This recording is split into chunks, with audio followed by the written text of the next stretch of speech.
Winning Blueprint presents. 5 NFL franchises decided to turn their teams over to rookie quarterbacks in 2012, an unprecedented number thus far. So as they embark on their rookie campaigns, we will follow. So, now let's meet the NFL's starting 5. At number 5, a 5'11 rookie out of Wisconsin and the starter of the Seattle Seahawks, introducing number 3, Russell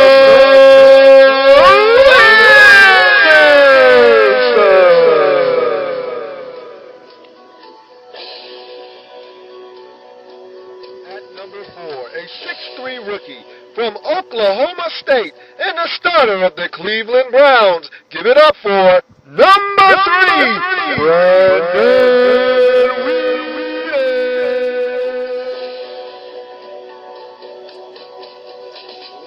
At number 3, a 6'4 rookie via Texas A&M and starter for the Miami Dolphins, number 17, Tannehill.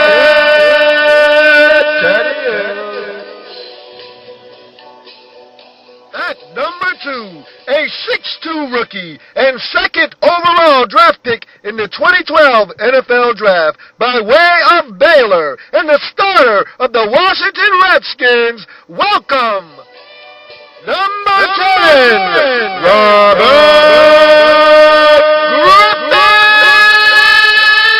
Griffin III. And at number 1, a 6'4 rookie and first overall selection in the 2012 NFL Draft by way of Stanford and the starter of the Indianapolis Colts, number 12, Andrew.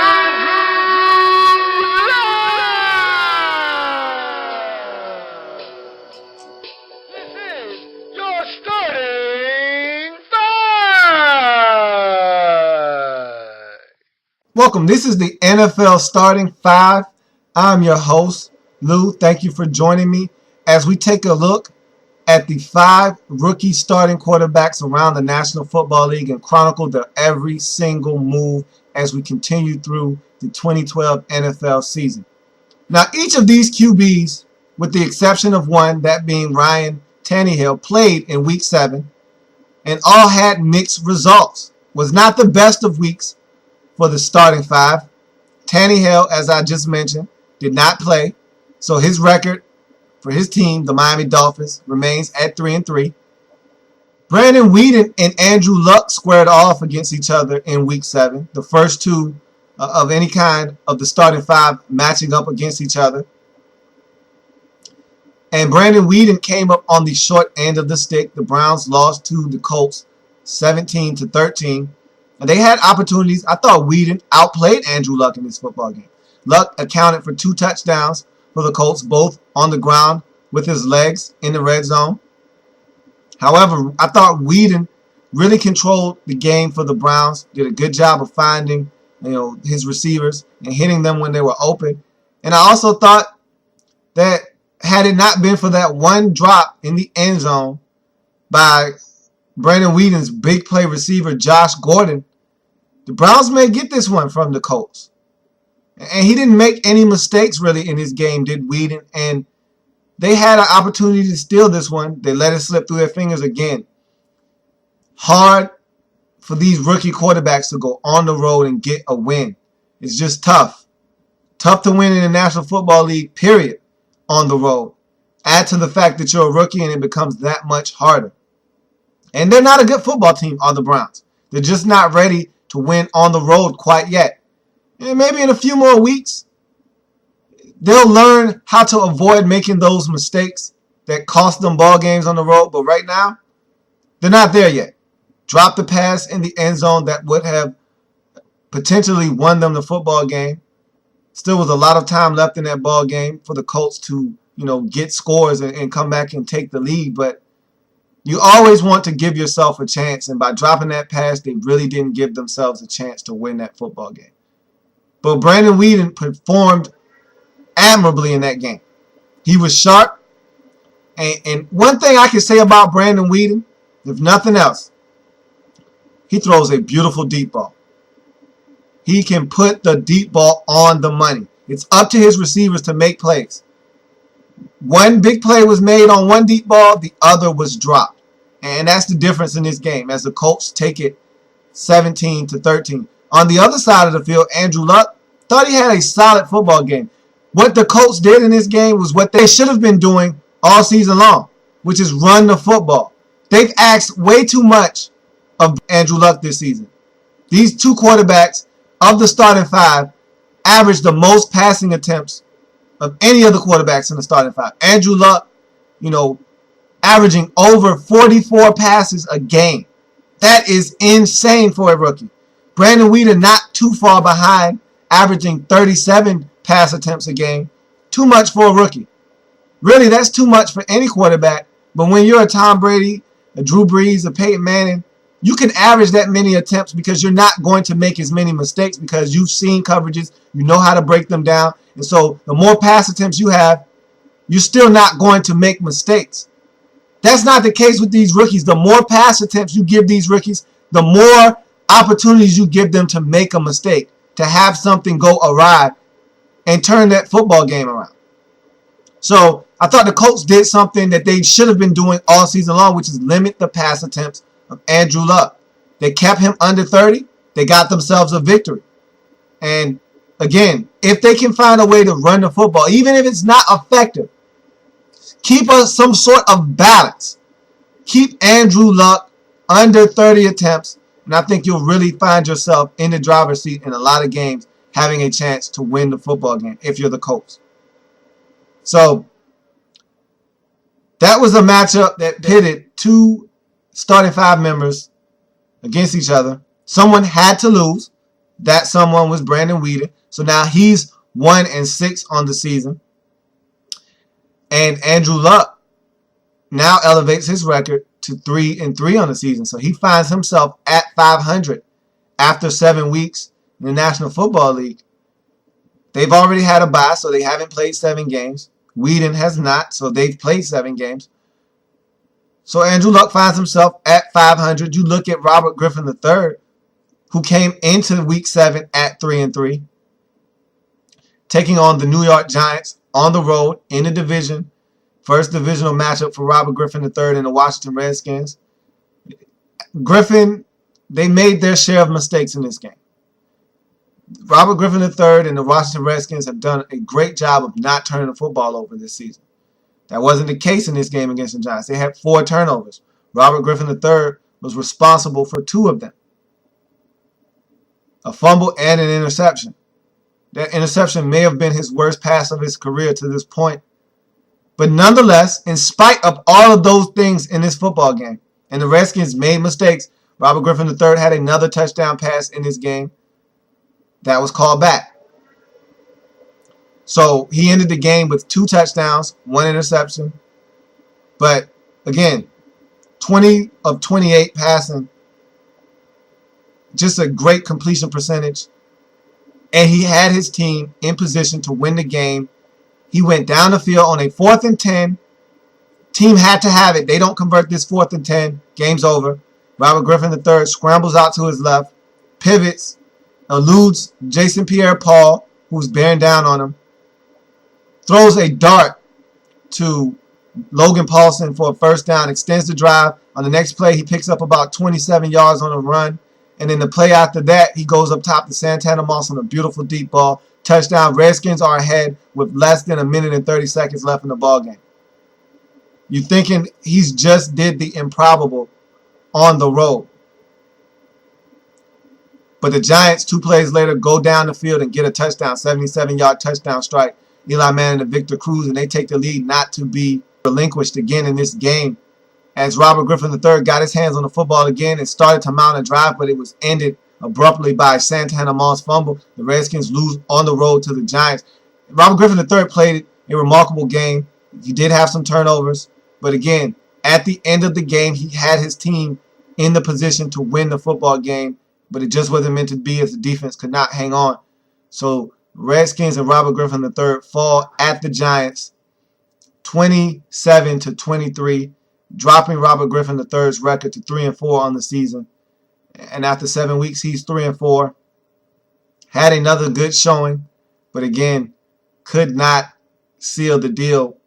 That Redskins defense was not able to keep the Giants out of the end zone when they needed to the most.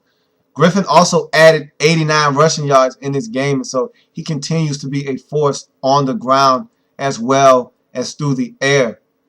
You take a look at Russell Wilson. He played on Thursday, and so we'll just talk briefly about that game because it was so long ago. He took on the San Francisco 49ers on Thursday Night Football. It was a defensive struggle. Not a lot of points being scored, not a lot of fireworks, just a lot of hard-nosed, tough defense and timely offense by the 49ers. The Seahawks weren't able to make the plays when they were there to be made. A couple of drops on the part of Russell Wilson's receivers and tight ends, and they just didn't get it done. Russell Wilson only made one mistake in this game, and that was an interception down the field on a deep ball. It was much like a punt, but again, when you turn the football over, especially on the road, even if it's a deep ball, it still gets the crowd energized, it gets the defense energized, it gets the offense energized, it gives the other team momentum that if you had just punted the football, they would not have. So, again, that was his one mistake in this game. I thought his teammates really let him down, did not rise to the occasion, and they weren't able to get in the end zone. And if you want to beat the 49ers, you're going to have to find a way to get in the end zone at some point because the 49ers, they can kick field goals with the best of them. And so if you want to just kick field goals, you probably won't beat the San Francisco 49ers because they can do the same thing. And so Russell Wilson and the Seahawks came up short as they weren't able to get the victory on the road. They lost to the San Francisco 49ers 13-6 on the road. And that drops Russell Wilson to 4-3 on the season, but he's still over 500, the only starting five member to be able to lay claim to that. He's over 500. They have a matchup this week against the Lions, and I think they can go on the road to the Lions and get one. We'll see. That's going to be a tough matchup for the Seattle Seahawks because the Lions, although they're not scoring points, they are at home, and they're the number 4 offense in the league. Not points-wise, yardage-wise. They're still moving the football down the field. They just can't get in the end zone when they get in the red zone. If the Seahawks are able to continue to keep bogging this Detroit Lions offense down in the red zone, I think the Seahawks have a chance to go get this one in Detroit. Meanwhile, Ryan Tannehill coming off of a bye. He's at 3-3. And they're going on the road against the Jets, a team that they faced earlier in the season at home and should have beat at home. They dropped that one. Their field goal kicker, which has been very consistent throughout his career, Dan Carpenter, had an off day. 1 of 4 in that game. Couldn't make the field goals when they needed him to the most. And they dropped that one that they probably should have won. Now they travel to the Jets, who are playing better football of late. And I just don't know if Ryan Tannehill can take his team on the road and get a W in the division. They had a bye. So they had 2 weeks to prepare for this Jets team.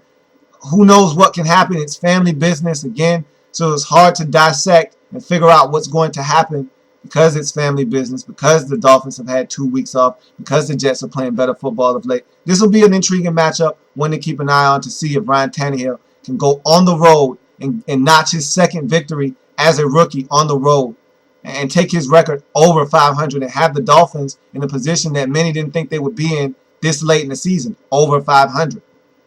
You look at Robert Griffin III. He's going to take his Redskins team on the road to take on the Pittsburgh Steelers. This is a tough matchup. You're talking about the number 2 defense in all of the National Football League in the Steelers. Ben Roethlisberger is playing arguably his best football of his career. He's not turning the football over. He's being very efficient with the football, getting it to his receivers, and they're making plays. They're getting a lot of players back healthy. Redmond is coming back healthy. Rashard Mendenhall will be back in this football game. The only player that they'll be missing is Troy Polamalu. They're getting a lot of their offensive linemen back. So going to be interesting to see how the Steelers come out and play this game offensively and defensively. If they can stop the the Redskins from running the football. The Redskins are the #1 rushing team in all of the National Football League. They can stop the Redskins from running the football, make Robert Griffin III beat them. Maybe they could force him into some turnovers. It's going to be interesting to see how Robert Griffin III handles this Pittsburgh Steelers defense.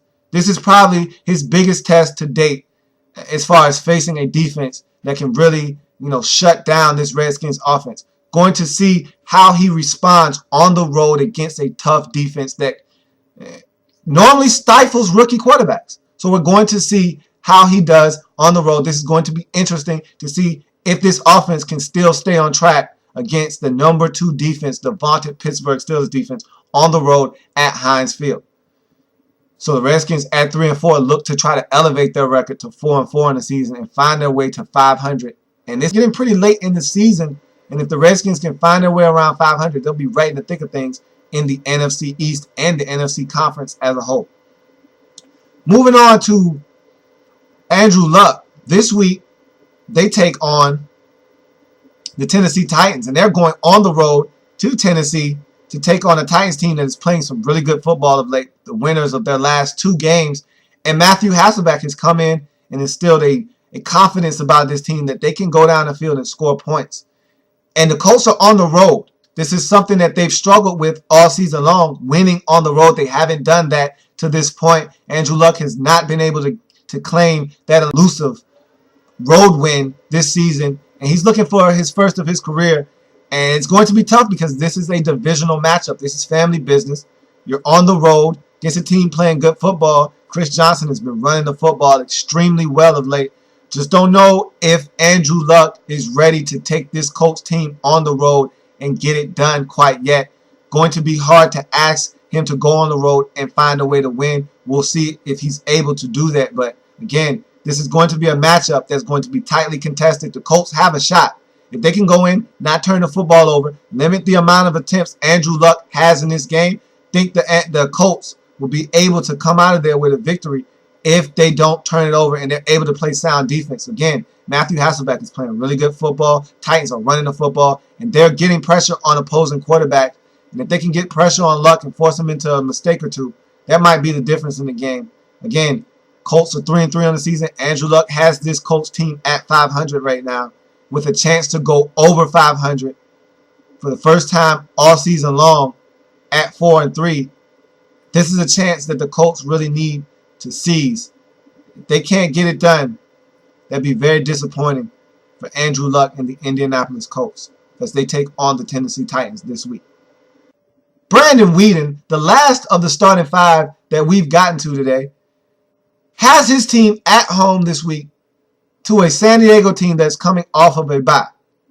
The San Diego Chargers have dropped 2 straight and really have not looked sharp in doing so. They had a lead against New Orleans 2 weeks ago, blew it. Or 3 weeks ago, blew it. They had a lead against Denver 2 weeks ago on Monday Night Football, blew it. So this is a team right now that's struggling to hold on to leads. They're starting out the football game very well, putting points on the board, but having a hard time closing out teams. Now they go on the road against a Cleveland Browns team that is starting to build confidence, and they're at home. The only win that the Browns have been able to secure this season came at home. So this Browns team is becoming dangerous. They're throwing the football, they're starting to run it well, and they're starting to find that happy medium between passing and running the football, and Brandon Weeden is starting to come into his own as a quarterback in the National Football League. This Chargers defense has to find a way to make Brandon Weeden uncomfortable. If they can't do that, and Weeden is able to start finding his receivers like he's been doing the last 2 weeks, especially Josh Gordon down the field, Greg Little has been working the intermediate routes. Travis Benjamin is also someone outside that they like to work. They've just gotten another receiver, Cooper, who's coming in and doing all of the dirty work. On 3rd and 4, 3rd and 7, he's catching the 5 or 8 yard pass to pick up the first down and move the sticks. And then you also have Jordan Cameron and Benjamin Watson at the tight end position that's getting it done. They have weapons on the outside, and Weeden is starting to find out how to utilize these weapons. This San Diego Chargers team could be in trouble this week. I really like Weeden to be able to get a win this week at home against the Chargers. It's going to be tough. If they don't take care of the football and they can't turn over the Chargers, it's going to be tough for them to win the game. But if they can control the game not turn it over, and force Phillip Rivers and that San Diego Chargers offense into a few mistakes, maybe even on special teams, this Browns team could get another win at home. They've been playing well enough to win. They just haven't been able to get over the hump. They're at home now. Maybe they're able to do so this week. And so that's what the outlook is for the starting five this week. Every starting five member is in action this week. Last week we had 4 out of the 5 playing, with Tannehill being the only one off. There are no starting 5 members off this week. They all have a game up on the slate of games this week.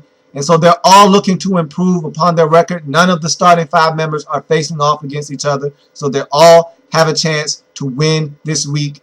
And going to be interesting to see how these quarterbacks fare going on the road, because 4 of the 5 quarterbacks in the starting 5 are on the road, and we know how these quarterbacks have struggled. We've already talked about it. It's been documented how these starting 5 members have struggled on the road. The only quarterback at home this week is going to be Brandon Weeden. Andrew Luck is heading to Tennessee. Ryan Tannehill is heading to New York to take on the Jets, or New Jersey to take on the Jets. Robert Griffin III is heading to Pittsburgh to take on the Steelers, and Russell Wilson is heading to Detroit to take on the Detroit Lions. So 4 of the 5 members of the starting 5 are going on the road and trying to get a victory, which has been elusive for this group. So we're going to see how they fare going on the road and see if they can notch victories. And it's going to be interesting to keep tabs on them to see what they do this week, being that they're all on the road. It's going to be tough because these quarterbacks have struggled on the road, and for good reason. They're rookies. Hard to take your show on the road and get a win. And we'll see how they do. We'll come back and we'll talk about these quarterbacks in depth and delve into their Week 8 matchups, see how they all fared on the road on these tough tests, and see how the one home quarterback, Brandon Weeden, was able to fare as he hosts the San Diego Chargers. We'll come back, talk about all their games, their stat lines, see how they did in the course of the game, and then we'll move on and see what those matchups hold in store for them in Week 9 as they continue to embark on what is an unprecedented rookie campaign for these 5 quarterbacks. So until next time, I thank you for joining me. I'll see you the next time on the NFL's Starting 5. This is your Starting 5!